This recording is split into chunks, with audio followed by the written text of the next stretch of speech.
This is the chilling, captivating, and unforgettable tale of Queen Elizabeth I, not in life, but in death. Elizabeth Tudor, known to the world as Queen Elizabeth I, was more than just a ruler. She was the very embodiment of an era. Her name alone commanded loyalty, ignited fear, inspired admiration, and occasionally incited hatred. She was Gloriana, the Virgin Queen, the last of the Tudor monarchs. For 44 years, she navigated England through rebellion, war, religious turmoil, and the formidable threats posed by her European counterparts. She confronted Philip II of Spain, vanquished the terrifying Spanish Armada, and steered England out of civil unrest into a glorious age of exploration, artistry, and empire. Yet, despite her immense power and wisdom, even Gloriana could not escape her greatest dread, the fate of her body after death. Behind the ornate gowns and meticulously painted visage lay a woman plagued by the specter of mortality. Throughout her reign, Elizabeth remained surrounded by death assassins lurking in the shadows, plots of betrayal, family conspiracies, and the ever-present threat of foreign invasion. She bore witness to the rapid rise and fall of queens, realizing how swiftly once loyal kin could turn into deadly adversaries. Her own cousin, Mary, Queen of Scots, once laid claim to her throne and paid for it with her life-to-execution warrant signed by Elizabeth's own hand. While she maintained a stoic facade in public, the weight of that decision haunted her until her last days. Yet nothing terrified her more than the gruesome fate that awaited her remains after her final breath. In the 16th century, embalming was a harsh and invasive process, not a delicate or respectful ritual. The human body was treated as a machine to be dismantled.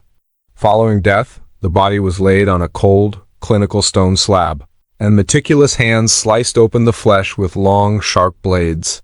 The heart, liver, lungs, stomach, and intestines were extracted one by one. Then, to stave off the inevitable decay, the empty cavity was stuffed with fragrant herbs and spices, cloves, cinnamon, myrrh, and other costly ingredients, not for the sake of respect or ritual, but to combat the horrific stench of decomposition. In her final hours, Elizabeth pleaded that her body be spared this fate. She implored her physicians and courtiers not to cut her open, desiring that she be presented to God whole. She wanted to meet her Maker as she had lived, unchanged, untouched, unbroken. But death offers no negotiations. On March 24, 1603, Queen Elizabeth I passed away, and with her death, all the commands and protections of her royal office dissipated. Bound by duty and practicality, her physicians and surgeons proceeded with what was deemed necessary. Her body was transported to the embalming room where her chest was opened, and the heart, once the vessel of a kingdom's hopes, was removed. Her stomach, liver, and intestines were taken out, replaced by fragrant spices packed tightly to prevent disaster. This grim intervention was not an act of honor, but a measure to avert a catastrophe, the swelling and potential bursting of her corpse during her state funeral. Such occurrences had marred previous royal funerals, with coffins bursting open, exposing remains and tainting what was intended to be a dignified farewell. The embalmers could not risk allowing Elizabeth's farewell to devolve into such a horror. Once the embalming was complete, Elizabeth's body was encased in lustrous crimson velvet, embroidered with Tudor roses, symbols of a dynasty now drawing to a close. She was sealed inside a heavy lead-lined coffin, designed not only for majesty but also for containment. The coffin was secured, the ceremonies commenced, and England's last Tudor monarch began her final journey. The royal barge carried her down the Thames, through murky waters and beneath overcast skies. Thousands lined the riverbanks, mourning their queen, the scene a somber yet deceptive blend of beauty and tragedy.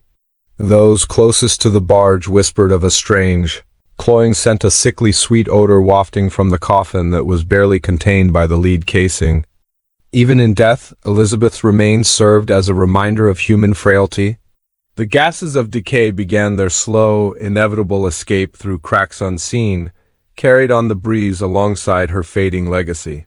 Had the coffin not held firm, had the lead shell split under pressure, England would have witnessed a moment of ghastly spectacle, the sudden explosion of its most revered queen, her remains scattered before her people. Fortunately, the coffin endured just enough to contain the decay. Elizabeth was ultimately interred at Westminster Abbey beneath the grand stones of that sacred edifice. Her tomb, magnificent and serene from the exterior, promised eternal rest. However, centuries later, the silence of her resting place was destined to be broken.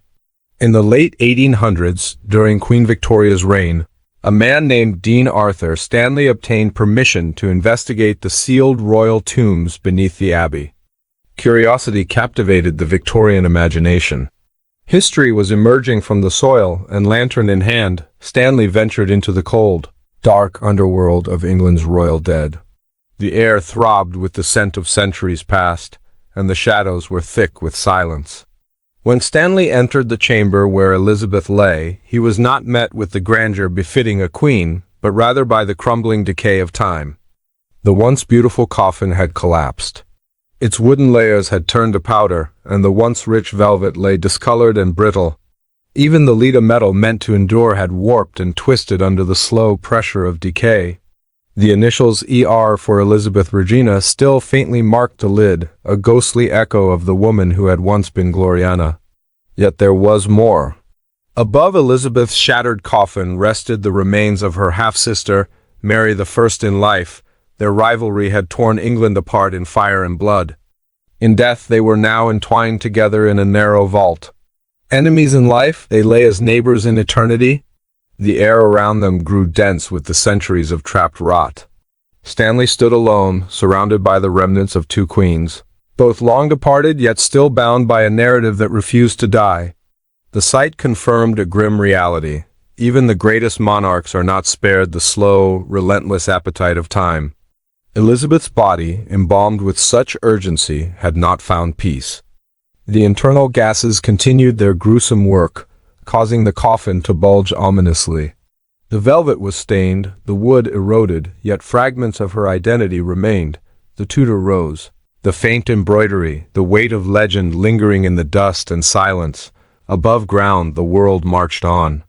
Tourists strolled across the polished marble of Westminster Abbey, blissfully unaware of the scene that unfolded beneath their feet. They admired the elegance, the artistry, the grandeur of it all. Yet beneath the stone facade lay a different story, one not of glory, but of decay. Here slept a coffin, rotting, bloated, fragile, still hiding the remains of a queen who had once ruled the oceans. Elizabeth's tomb is more than a monument. It is a testimony carved not in stone but in time, a stark reminder that even the mightiest rulers must ultimately surrender to the earth. Velvet fades, lead bends, and flesh, no matter how regal, succumbs to nature's final claim. Her legacy endures in books, paintings, and the narrative of an era she defined. Yet her body, once adorned in gold, now rests in a vault of silence, its grandeur consumed by centuries of darkness. Elizabeth I, the Virgin Queen who commanded armies and outmaneuvered kings, now lies in broken pieces. Time is the ultimate ruler, and none, not even a queen, can escape its reign.